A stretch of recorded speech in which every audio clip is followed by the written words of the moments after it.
Hello दोस्तों, कैसे हैं आप सब। आई होप आप स्वस्थ होंगे, मस्त होंगे और अपनी पढ़ाई आप बहुत अच्छे से कर रहे होंगे। और जैसे कि मैंने वो बोला था कि मैं केमिस्ट्री आपको पढ़ाऊंगी लेक्चर वाइज लेक्चर, तो आज मैं हेनरी के नियम लेकर आई हुई हूँ और उम्मीद करती हूँ कि आपको बहुत अच्छे से समझ में आएगा भी। तो चलिए शुरू करते हैं। तो देखिए, जो हेनरी का नियम होता है, तो हेनरी के नियम में क्या होता है, इसमें यही बताया गया है। हेनरी के नियम में देखिए, जो होता है हेनरी का नियम, इसके हम हेनरी के नियम के अनुप्रयोग भी इसमें बताएंगे। तो देखिए, हेनरी का नियम जो होता है, इसमें ये होता है कि किसी का दाब अर्थात प्रेशर, इसीलिए हम यहाँ पर पी लिखे हुए हैं। तो देखिए, किसी का दाब पी उसके द्रव के विलेयता यानी कि यस के सीधा समानुपाती होता है।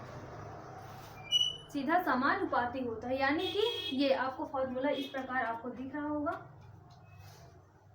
देखिए, जो इसका प्रेशर होता है, ये प्रेशर जो होता है इसके समानुपाती, सीधा समानुपाती, किसके, विलेयता के सीधा समानुपाती होता है। ये देखिए, प्रेशर के सीधा समानुपाती विलेयता ये होता है।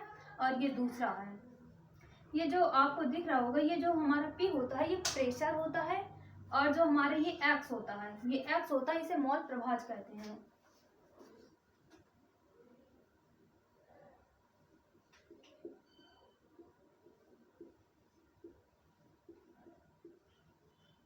मोल प्रभाज कहते हैं। तो देखिए, जो P होता है, P के सीधा समानुपाती, यानी कि मोल प्रभाज सीधा समानुपाती होता है, मोल प्रभाज। और ये एक और है, ये जो हेनरी जी ने जो अपना पूरा ये नियम दिया है, ये उसी पर पूरा डिपेंड है। देखिए, जो प्रेशर होता है, प्रेशर बराबर, देखो ये जो आपका ये के होता है, ये स्थिरांक होता है, स्थिरांक। जो के होता है वो स्थिरांक होता है, और जो ये यच होता है वो हेनरी ने अपने नाम के स्थान पर अपने नाम को ही पहला अक्षर में लिख दिया है कि हेनरी मतलब यच,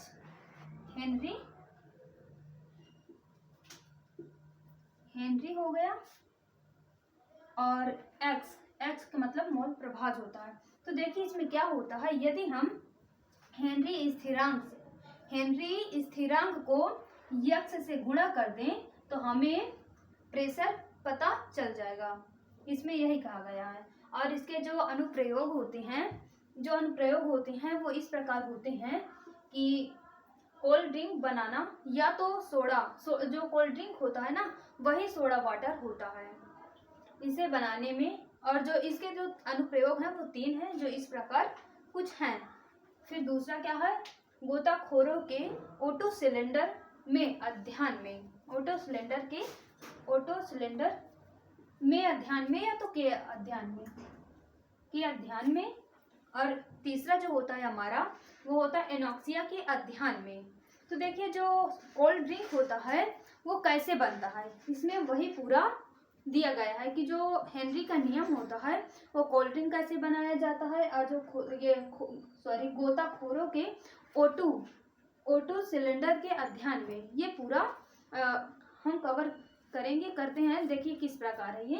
तो देखिए, जो कोल्ड ड्रिंक होता है वो कैसे बनता है, उसे बनाने में किसका तापमान जो होता है अधिक करना पड़ता है, किसका तापमान कम करना पड़ता है, और वातावरण का जो तापमान होता है उसे अधिक करना पड़ता है, या तो जो हमें जिस पदार्थ को ठंडा करना है उसका तापमान कम करना पड़ता है, वही इसमें दिया है।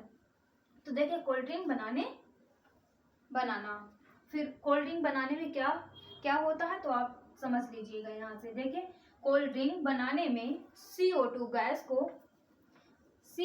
गैस का दाब अधिक किया जाता है। CO2 गैस का जो दाब होता है वो अधिक किया जाता है। और क्या दिया गया है, जिस कारण CO2 गैस कोल्ड ड्रिंक के द्रव में आसानी से घुल जाता है।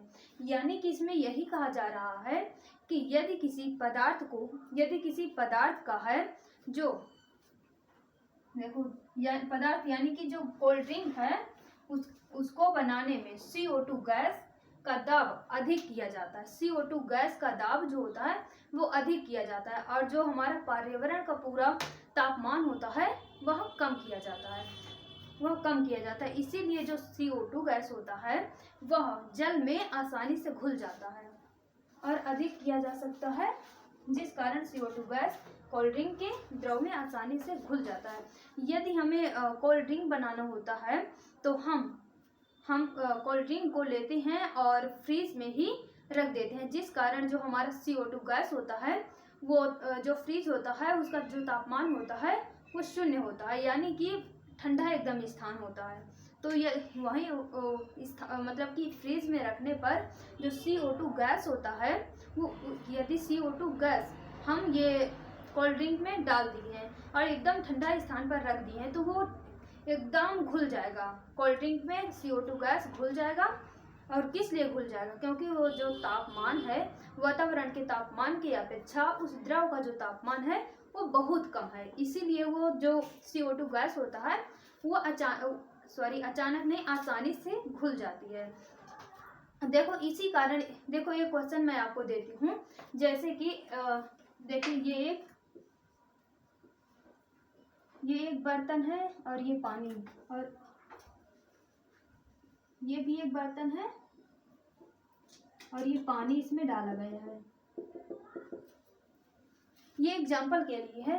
और ये आपका बन गया, क्या बनाते हैं जल में, क्या रहता है? मछली, हाँ वही बना दे रहे हैं।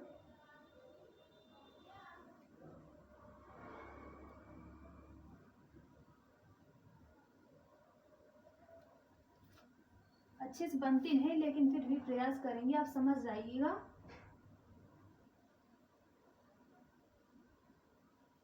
ये आपकी मछली बन गई। ये जो मछली हैं आपकी, ये कैसे पानी में रह सकती हैं? देखो एक है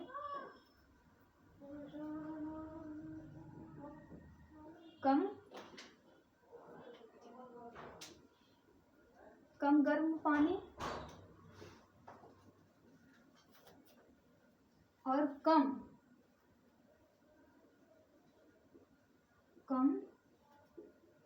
ठंडा पानी। एक है देखिए कम गर्म पानी और एक है कम ठंडा पानी, यानी कि ये जो पानी है ये मीडियम में है, ये भी जो गर्म है ये हल्का सा कुनकुना है, और जो ये है ये हल्का सा ठंडा है। ये इन दोनों में से कौन सा पानी है जिसमें मछली जो है वो आसानी से रह सकती है? आप इसका आंसर यदि आपको पता है तो आप कमेंट बॉक्स में ज़रूर बताइएगा। और देखिए ये तापमान, देखो तापमान और दाब गैस के द्रव में विलेयता, इसका मान जो मैंने आपको ये बताई हूँ ये वही लिखा है कि तापमान का जो मान है वो एकदम कम हो जाएगा, तो जो दाब होता है दाब का जो मान होता है वो आसानी से ज़्यादा हो जाएगा, जिस कारण गैस की जो द्रव होता है वो विलेयता में आसानी से घुल जाएगी। उम्मीद करती हूँ कि आपको ज़रूर समझ में आया होगा। यदि आपको ऐसे वीडियोस में बढ़िया अच्छे समझ में आता है तो आप बने रहिए यन चैंपियन एकेडमी के साथ, और मिलते हैं नेक्स्ट क्लास के साथ।